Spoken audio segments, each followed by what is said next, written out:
So going back to like your addiction, what was the turning point for you that you decided to go on this recovery? Was it advised by doctors, or was it something that you decided yourself, or was it cold turkey? Did you like, that's it, no alcohol, no drugs, boom, I'm done? So yeah, basically at the time I remember a good friend of mine, basically he marched me to the doctors. Okay. And we sat down together with the doctors. He did most of the talking because by this point, you know, I couldn't really say a lot, you know.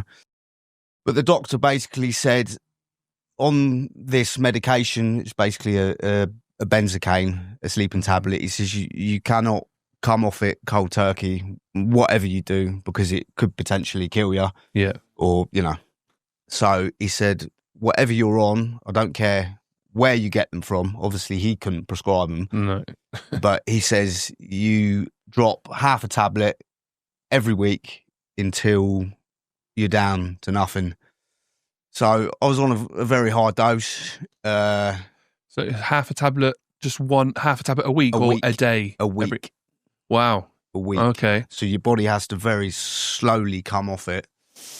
And at the time, I was quite happy to hear the doctor say that because, you know, obviously when you're a kind of addict, you want to keep taking your drugs. But in the back of my head, I knew that I had to get off it. So this is what I started doing.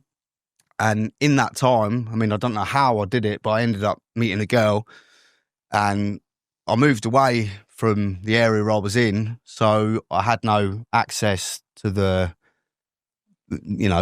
drugs anymore. So I had to start weaning myself off it. And it took a long time, as you can imagine, from the dose I was on. But by the time I got down, I remember looking at the last tablet in the bag and my body was so, you know, it had come off such a high dose that I knew that I didn't need this tablet anymore, and I knew that I'd cracked it. And I remember going into the kitchen, opening up the bin and chucking it, and that's when I was clean off prescription drugs, basically. Wow, get on. And I've never looked back.